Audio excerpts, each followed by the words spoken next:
Inihatid ng India ang pangalawang baterya ng supersonic na BrahMos missile system sa Pilipinas, na minarkahan ang isang makabuluhang milestone sa mga pag-export ng pagtatanggol. Ang kargamento, bahagi ng isang Rs$3,202 crore, $375 milyon deal na nilagdaan noong 2022, ay dinadala sa pamamagitan ng dagat. At bago natin ituloy, kung ikaw ay bago pa lang sa aking YouTube channel ay huwag kalimutan mag-subscribe at i-click na rin ang bell icon para lagi kang updated sa mga bago kong upload video. Pinadala ng India ang pangalawang supersonic BrahMos missile system sa Pilipinas, na minarkahan ng isa pang milestone sa mga pag-export ng pagtatanggol sa bansa. Ang pag-unlad ay bahagi ng isang $375 million pakikitungo na nilagdaan noong 2022 sa pagitan ng New Delhi at Maynila, kung saan ang India ay magbibigay ng 3 baterya ng missile ng BrahMos, kasama ang mga launcher at nauugnay na kagamitan. Ang BrahMos missile ay isang supersonic cruise missile na binuo sa pamamagitan ng pakikipagtulungan sa pagitan ng Defense Research and Development Organization ng India, DRDO, at NTO Mashinostroyeniye ng Russia.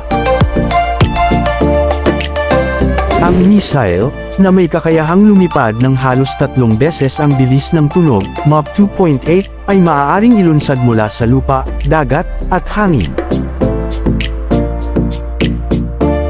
Ang India ay nasa aktibong talakayan din sa Thailand at maraming iba pang mga bansa na interesado na makuha ang sistema ng BrahMos.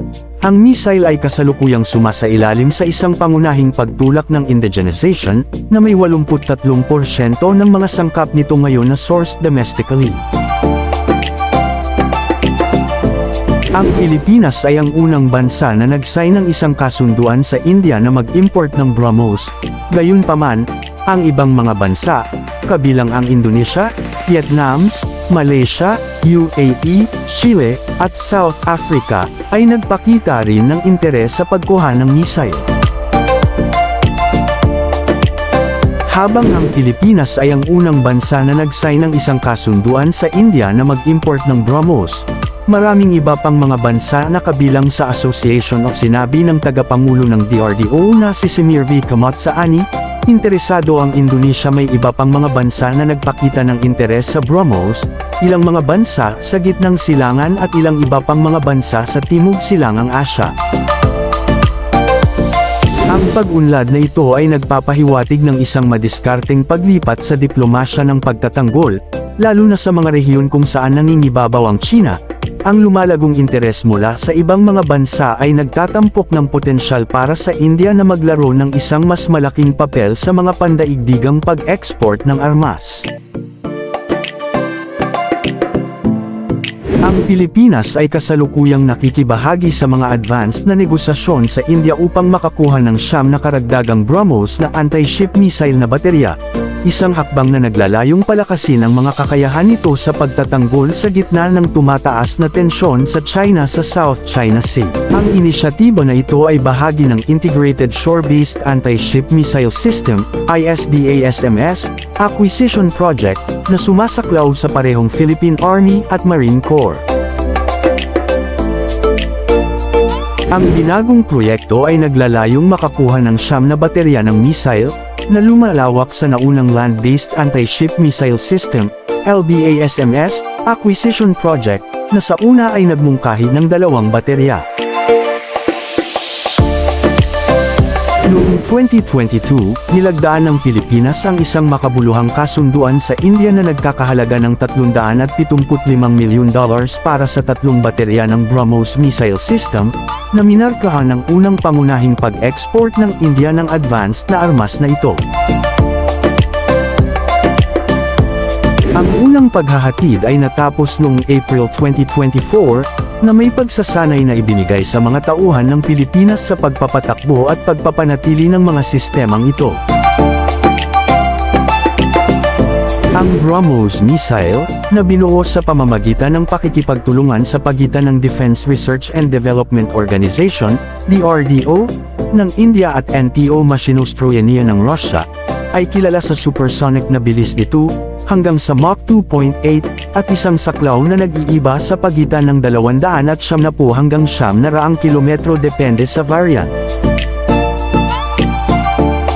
Noong April 2024, natanggap ng Pilipinas ang unang batch ng BrahMos supersonic cruise missiles, na nagmarka ng isang makabuluhang milestone sa pakikipagtulungan sa depensa sa pagitan ng India at Pilipinas. Ang paghahatid na ito ay bahagi ng isang $375 milyon na kasunduan na nilagdaan noong January 2022, na kinabibilangan ng 3 baterya ng variant na anti-ship sa baybayin ng BrahMos missile system, kasama ang mga mobile launcher at isang Integrated Logistics Support (ILS) package. Ang desisyon na palawakin ang BrahMos missile battery acquisition ay sumasalamin sa estratehikong recalibration ng Pilipinas bilang tugon sa pagtaas ng militar na paninindigan ng China sa rehiyon. Ang BrahMos missile system ay pangunahing idinisenyo para sa mga anti-ship operations at maaaring ilunsad mula sa iba't ibang platform, na nagpapahusay sa mga kakayahan sa pagtatanggol sa baybayin ng Pilipinas laban sa mga potensyal na banta mula sa hukbong pandagat ng China. Ang Philippine Marine Corps ay ang unang export customer ng BrahMos missile system. Ang mga sistemang ito ay kasalukuyang nakadeploy sa Coastal Defense Regiment, na may karagdagang mga pagkuha sa ilalim ng negosasyon. Bilang karagdagan sa pagkontra sa mga aktibidad na pandagat ng China, ang pagkuha na ito ay bahagi ng mas malawak na pagsisikap ng Pilipinas na gawing moderno ang mga kakayahan nitong militar sa pamamagitan ng pakikipagtulungan sa iba't ibang bansa, kabilang ang Estados Unidos at Japan. Ang diskarteng militar ng bansa ay lalong nakatuon sa pagpapahusay ng mga hakbang sa pagpigil sa liwanag ng patuloy na mga alitan sa teritoryo sa South China Sea.